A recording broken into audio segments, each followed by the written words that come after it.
Snow wasn't always an adversary. Sometimes it was a revenue source, especially if your business was pulling those newfangled automobiles out of snowdrifts with the best team of workhorses in the country. Emery Young remembers when we loved the snow. Many winter mornings back in the good old days, we would awaken to find a heavy blanket of snow covering the fields and roads. For me, it meant that I did not have to plod several miles to school, as the road by our place was not plowed and there were no school buses. There were just a few small children in our area.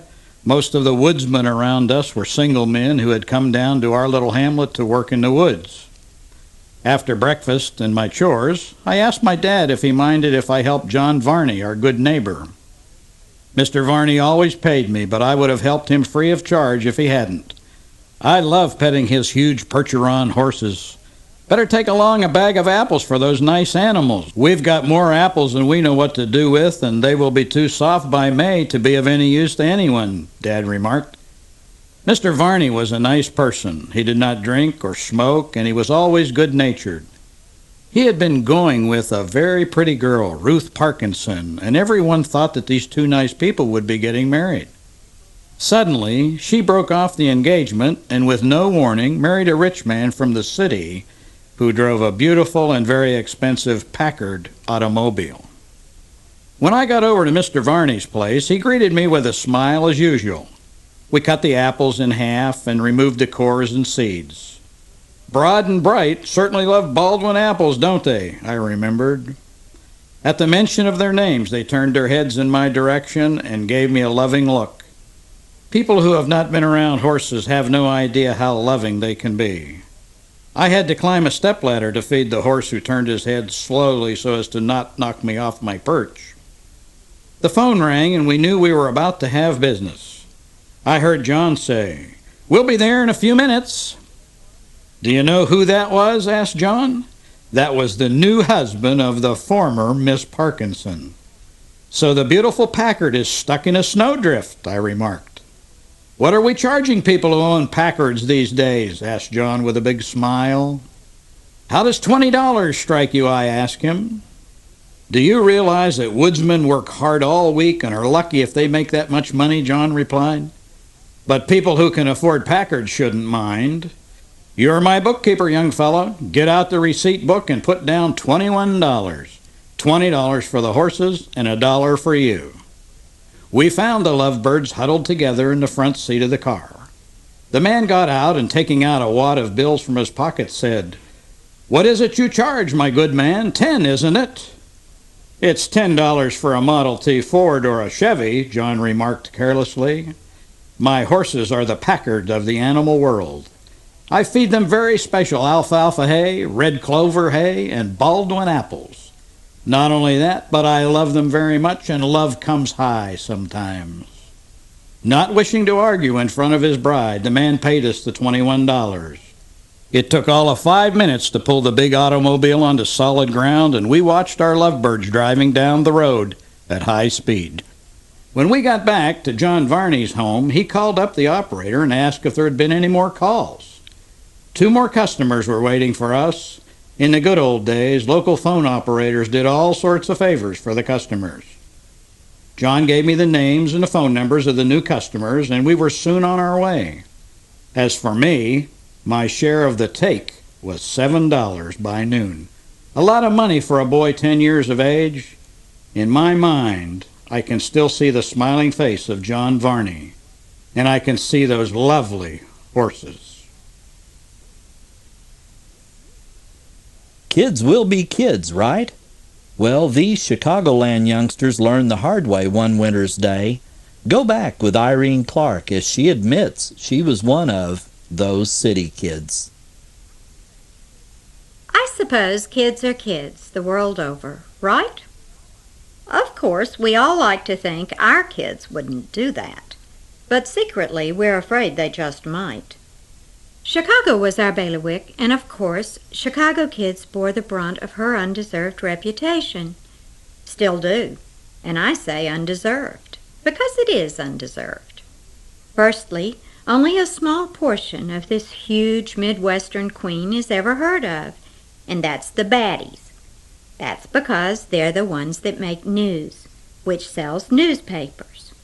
Quiet, ordinary folks are never heard from. We lived on Halstead and 69th Street in the early 20s and had a very nice apartment upstairs over a store on the corner. Among its interesting features was a bay window. This is a series of 3 or 4 windows which are rounded outward like a castle turret, and it's really super for kids to look out of, read books in, and play in. My sister, Ev, and I dearly love to watch people going by, shopping, or standing in line to enter the Regent Theater. Snowstorms with little snowflakes riding down on the wind were one of our favorite things. What fun to open the window a bit and scoop up some snow and taste it. Such a day, complete with snowstorm, was this day in memory when Mom and Dad had to go to Grandma's and Aunt Grace was left to babysit us kids. Now, Aunt Grace was almost our age, so she was very welcome at our house. She played games with us and made fudge or popcorn. A really neat babysitter. My brother Joe had to go get a bucket of coal for our front room heater, and as he did this, a large snowball dropped from one of the windowsills onto a couple passing by below. This gave us a brand new idea. Joe now ran downstairs and scooped up a bucket of snow. With me and Joe in one window and Aunt Grace in another, we pretty well bombarded the hapless passers-by. The big thrill, of course, was to pull back from the window after dropping a bomb and crouch down out of sight, sure that no one knew where it came from. If a victim yelled, so much the better. Things were going great until Joe dropped this huge snowball on a man's gray hat, and the man ran to our downstairs door and started pounding on it. We never made a move to answer it, of course, just huddled there, deliciously terrified, gloating in our safety. Well, at least we were safe until Joe cautiously peered over the windowsill, when the pounding stopped finally. There he saw Mom and Dad coming down the street. In a few minutes all traces of our escapade were gone, and we were all prim and proper by the time they got upstairs. Imagine then our consternation when Dad asked casually, "Were you all good kids? How about it, Grace? Did they mind you okay?" "Oh, sure," poor Aunt Grace said, blushing guiltily and trying to look innocent. "Well, then," said Dad, "how come you were throwing snowballs out the window?" Utter panic set in. How did he know? Mom was no help either. She just ran her hat pin through her hat and listened and watched while Dad taught us some manners with his belt. It wasn't until a week later, when Uncle Roy stopped to visit, that we discovered that the man with the hat, whom we hit that day, was him, and he had told our Dad. What rotten luck to find your own uncle out of about 3 million people in Chicago. But then, kids will be kids no matter where, won't they?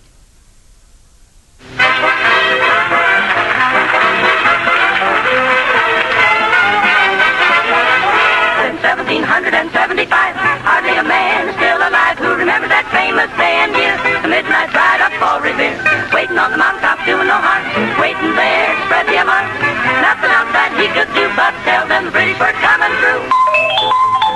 For he rode, rode, rode, yeah he rode, rode, rode, sure he rode, rode,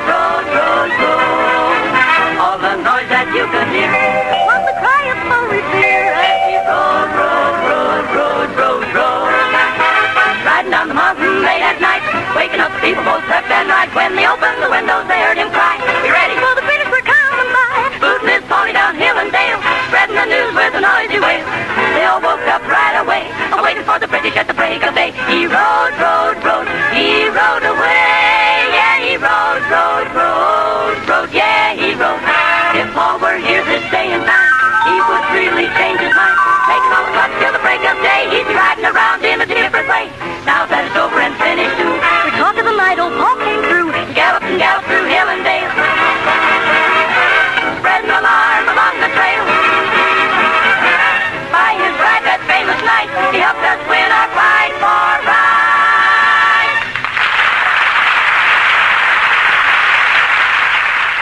That was The Midnight Ride of Paul Revere, performed by the Four Notes on the Fibber, McGee, and Molly Show back on February the 7th, 1939.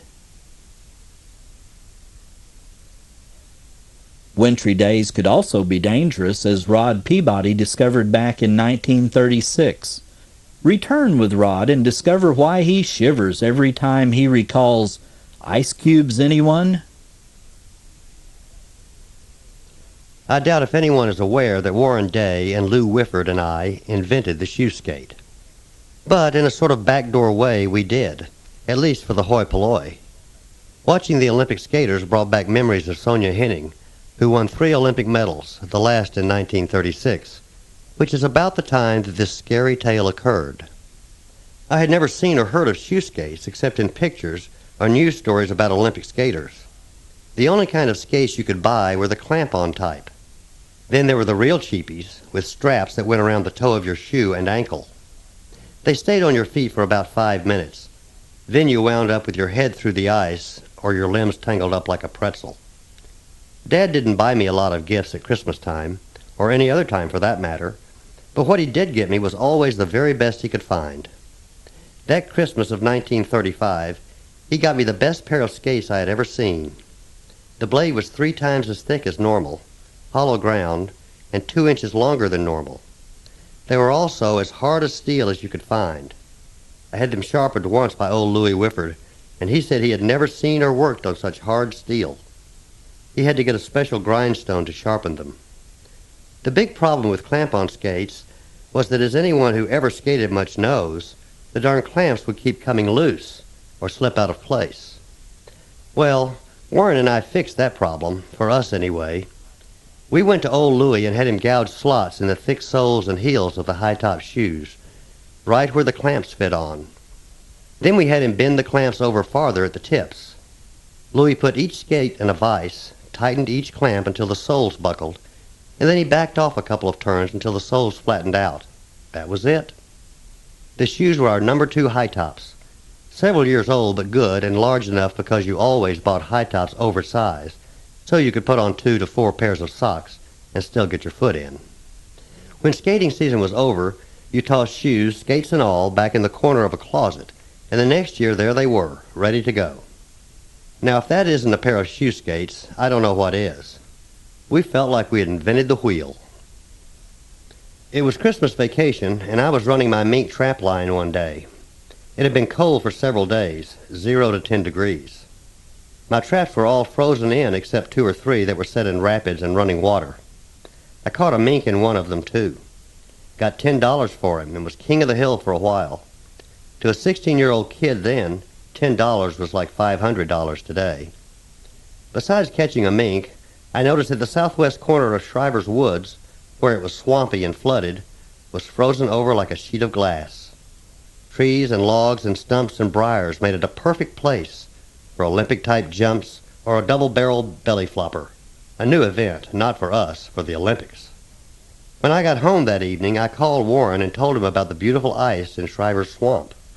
Right off, he said, "Let's go." So the next day about noon, we took off for Shriver's Pond. We were bundled up like a pair of Eskimos and had our skates, a pack of Lucky Strikes, a hand axe, hunting knife, matches, lunch, an extra pair of socks each, and 2 pairs of gloves or mittens. I don't know what all else. It was 5 degrees above 0 with a west wind. We reached the pond in no time, about a mile down the railroad tracks, just past Spring Creek Bridge. Warren got his skates on first and made a big circle around the swamp. He looked for bad spots and thin spots and was hollering back to me all the conditions and where they were located. He was headed back to home base, where we stashed all our lunch and stuff, when all of a sudden, just as I stood up on my skates, there was a loud cry, then a crash of ice and kerplash. There was Warren, through the ice and lying in about a foot of water, all but his feet, which probably saved his life, or at least his legs. I tore over there about 50 feet, grabbed his skates, and pulled him out backward, which kept his feet dry and was the easiest way anyway. He got to his feet and pointed to a stubby root sticking up about a half an inch that had caught the toe of his lead skate and sent him flying through the air. The ice was 1.5 inches or more thick in most places, but not thick enough to withstand 160 pounds of dead weight coming down with that force. Warren was already shivering and turning blue. We remembered what our scout book had said over and over: don't panic. I looked around. All the firewood was buried under the ice.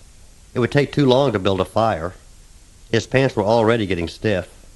He had his hat with ear flaps. That had flown off and didn't get wet. And he had dry socks, and his walking shoes, of course, were dry. So we had a starting place. Like the book said, don't panic. Without a word said, he stripped down to bare skin except his socks. I took off my coat, and he put that around his legs and zipped it up. Then I took off my heavy sweatshirt, and he pulled that on. We worked fast but carefully. He sat on a log and put on his hat, and I looked him over and said, go, and he went. Pretty awkward running because he had to hold my zipper coat up with his hand or it would slip down around his feet. Well, he was on his way, running the longest and coldest mile he ever ran. That left me. I was dry, had my pants and long underwear on and hat and mittens. I also had all of Warren's wet clothing, 2 pairs of high-top shoes with skates attached, and a hatchet and knife and everything else we had come with. I started running against that west wind, and was it cold. I had to keep my eyes on the ties of the railroad tracks so I wouldn't step on a stone or hole between the ties and twist an ankle or worse. But I would glance up every few seconds to check on Warren, and yes, he was still hobbling along about 200 yards ahead of me. I didn't think I would make it with all the load I was carrying and that west wind. As I took a last glance at Warren, he was rounding the turn, and I thanked God, because I knew he could make it home from there. He lived half-block up the hill. I ducked my head and ran with more determination because Warren was safe.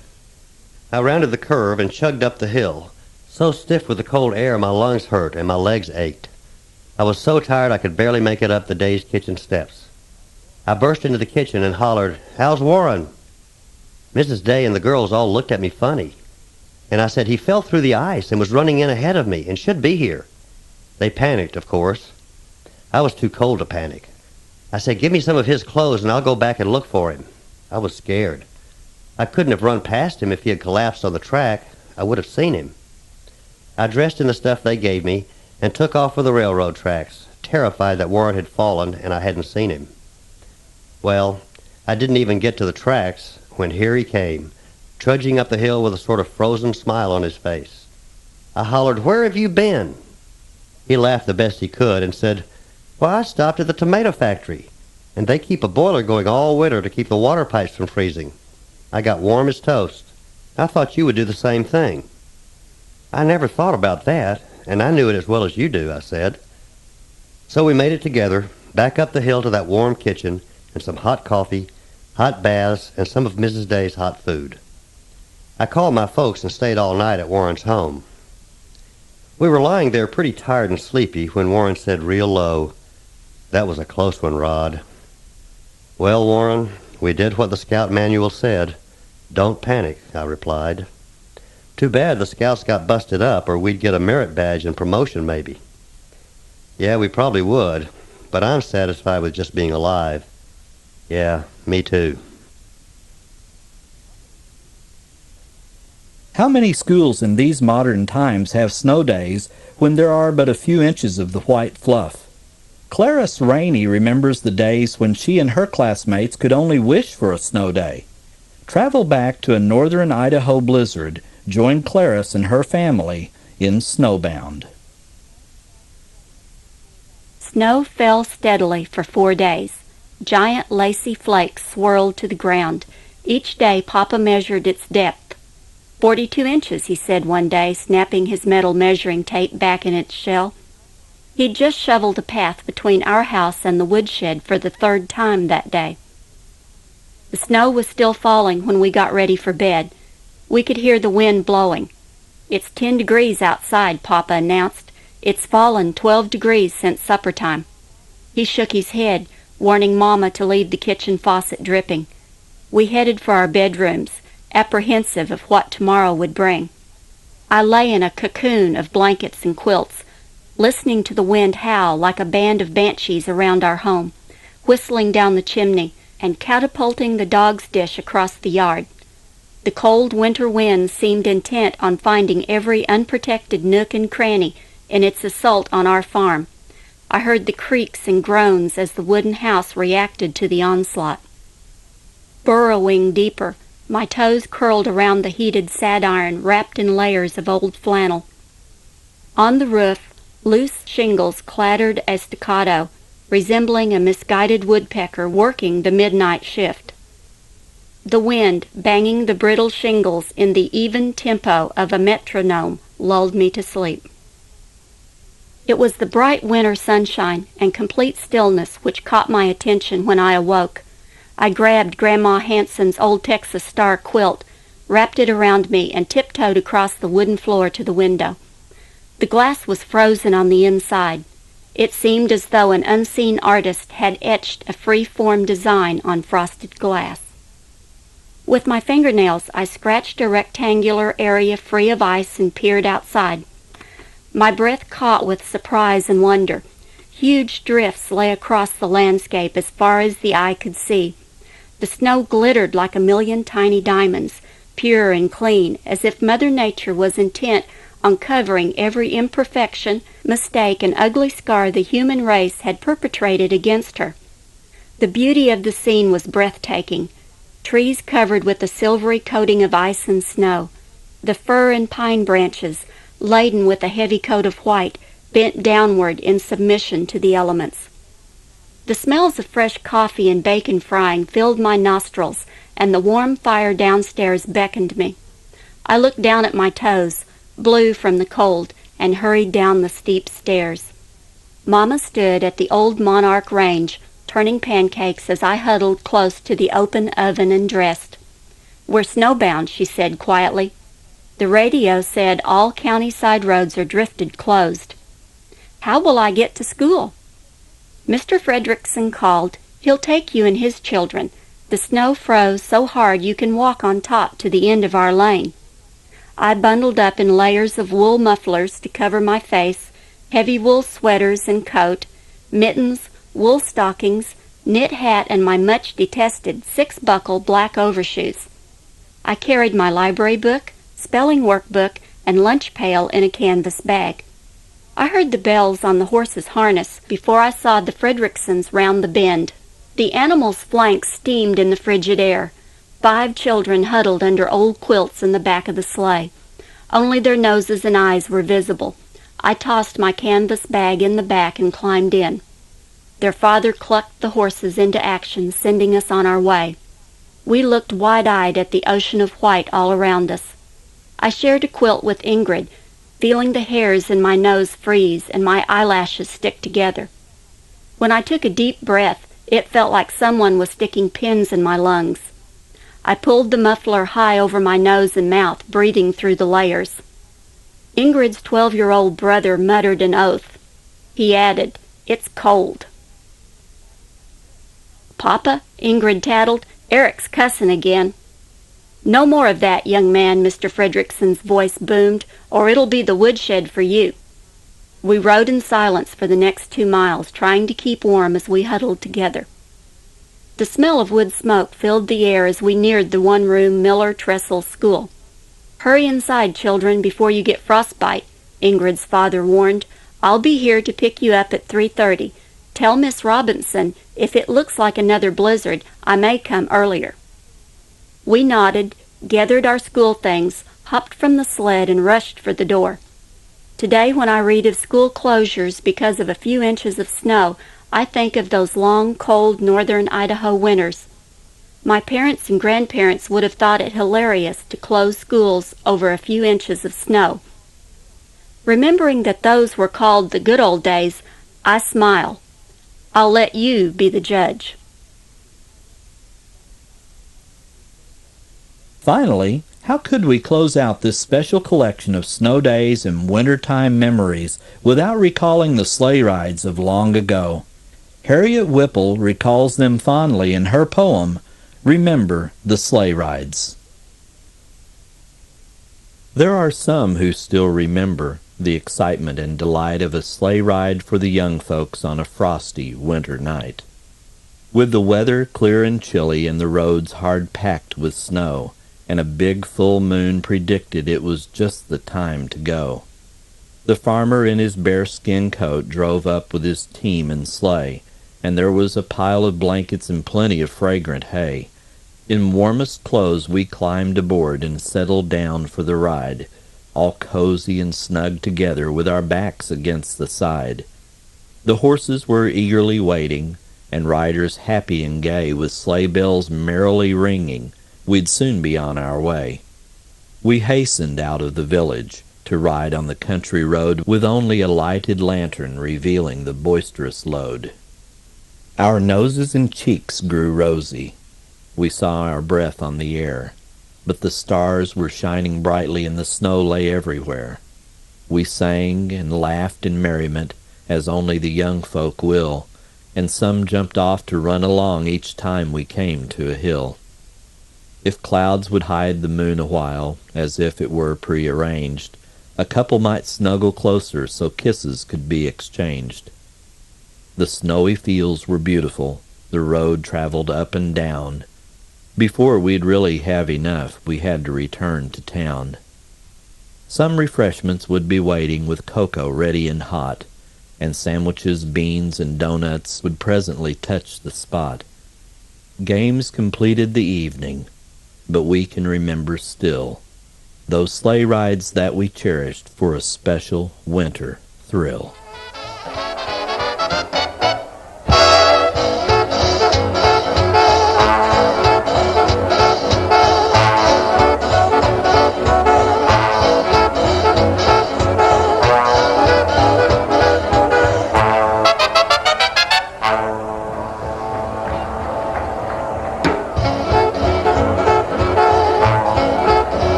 That's all the time we have for these memories of being snowbound in those happy days of yesteryear. This is Ken Tate, editor of Good Old Days magazine, reminding you to always remember the best. And God bless.